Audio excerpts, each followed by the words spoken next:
Hello everyone and happy Tuesday. My name is Elena Riley. I work here at First Alert 6 on our digital team, bringing you news on our website throughout the morning. All that breaking news, things of that nature. And this morning I have our top headlines for you just to get you started on the day, get you in the know as you head off for the day. So let's head over to our website where I have more. I bring you this web story every morning. Our top headlines. All right, here we are in First Alert 6, and then my web story. So here we can just chat more about these, more than we could in a regular newscast.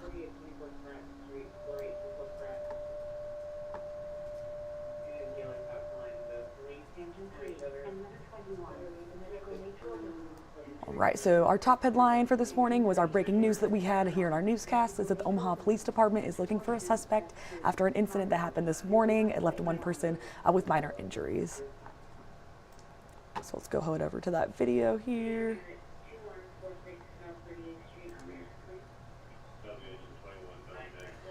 There we are. So officers responded to this shortly after 1 a.m. this morning near 16th and Pine Streets. It's around in the South Omaha area. Police tell us on the scene the officers were called for a domestic disturbance and that one man sustained minor injuries, as I said. And then according to an OPD official, the suspect then fled the area before police arrived. So the search is ongoing for this suspect. We hope to learn more soon. My next headline for the day is from Rusty. He's talking about this dangerous heat that we're having with some severe storm potential that's happening tonight. So First Alert 6 weather day has been called for today as we just start off warmer today in the mid and upper 70s is what Rusty tells us. He says Tuesday's start will make it that much easier for temperatures to surge into the 90s for the third and final day in the afternoon. So this has been happening for a couple days and now we kind of know what's going on. We're maybe a little more ready for it, but thankfully this little stretch of heat is almost over. Rusty says dew points will again be high and the heat index will surge about 110, above 110 for several hours again. He says the heat and humidity will be the fuel for storms later tonight. These storms have the potential to be strong to severe. So first alert to that. Rusty also says the main risks with these storms are strong wind gusts as well as in the 60 to 80 miles per hour range, as well as some heavy rain that may cause some flash flooding. But if you want to hear more on that, tune into our newscast. Of course, he's the expert here, so definitely looking forward to see what more he has to say to keep us safe, right? We appreciate him and our other meteorologists, so. All righty.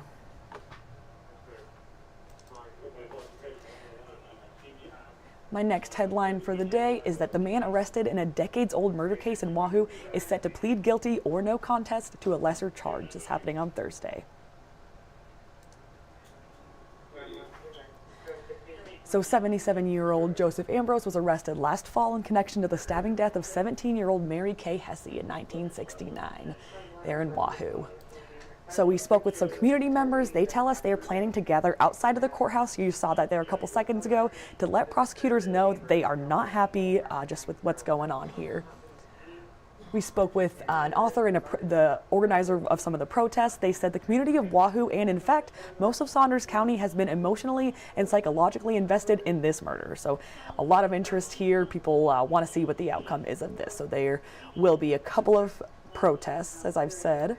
They're scheduled for tomorrow at noon as well as Thursday at 8:45 in the morning outside the Saunders County Courthouse. We're also told that with 1969 law, this may be a sentence of even a few years or maybe even a couple months with time served for that plea deal.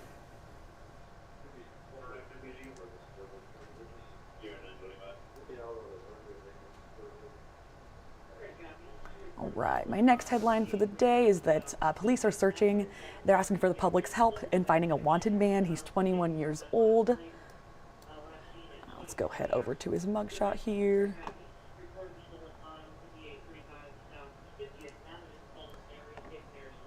So this is Junior Domingo Bautista, 21, as I said. He's wanted for first-degree child sexual assault. OPD is looking for him. If anyone knows about his whereabouts, you're asked to call detectives at 402-444-4600, or of course, Crime Stoppers, always a good option, 402-444-7867. Just to remain anonymous if you'd like to there, as well as on their website. I have that linked here if that's the option you would like.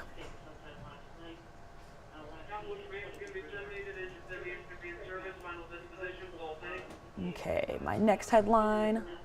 This has been getting some numbers on our website. People are pretty interested in this. So a man is injured after a crash involving a motorcycle and a car. This happened on Interstate 80 in Omaha yesterday. So it happened in the eastbound lanes of I-80. I was near 60th Street in the South Central area shortly after 9 p.m. yesterday. So an Omaha police official spoke to us. They said an SUV hit a 40-year-old motorcyclist and then left the scene. This man was, of course, injured. The SUV later rear-ended a Chevy Impala just east of 42nd Street and also drove away from that scene as well. So 2 instances here with this SUV. OPD says the driver of the Impala was not hurt in the crash, thankfully, but we still do have this injury to the motorcyclist, this man. Alrighty, just have one more top headline for you to complete our 6 top headlines, and that is that we have received an update on the status of the City View apartments here in Omaha.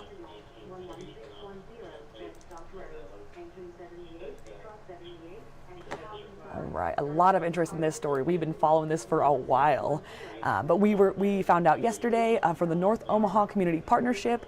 They told us that about 20 residents still live in these apartments. So if you don't know some background, city officials actually put City View owner, which is based in Florida, they put them on notice for multiple code violations. This is back in January of this year. These violations include broken elevators, bug infestations, and some major maintenance problems. So a lot of issues here with this apartment complex. There was also 7 unoccupied units that had to close just because they were unsafe. So a lot of issues. The building was supposed to be emptied by the end of June. Of course, we're a little later than that. The deadline has been since moved multiple times, just giving tenants some grace. They've already been through enough here. So now some residents have until the end of the month to leave, just as long as they're being assisted by a local nonprofit. So as long as you're getting help, you're doing the work, you have just a couple days left to get out of there. So glad those people will be safe here soon. Definitely had some issues moving and things of that nature, especially those in the top apartments, they tell us. So, alrighty. That is all the headlines I have for you this morning. I really appreciate you joining me, getting your morning started with me. I bring you this live stream every morning around 9 a.m., usually until 9:30-ish in that area. There you go. All right, please tune into our newscast. We have our midday here at 11, as well as our other later newscasts. Just get you in the know of what's going on. So thank you very much.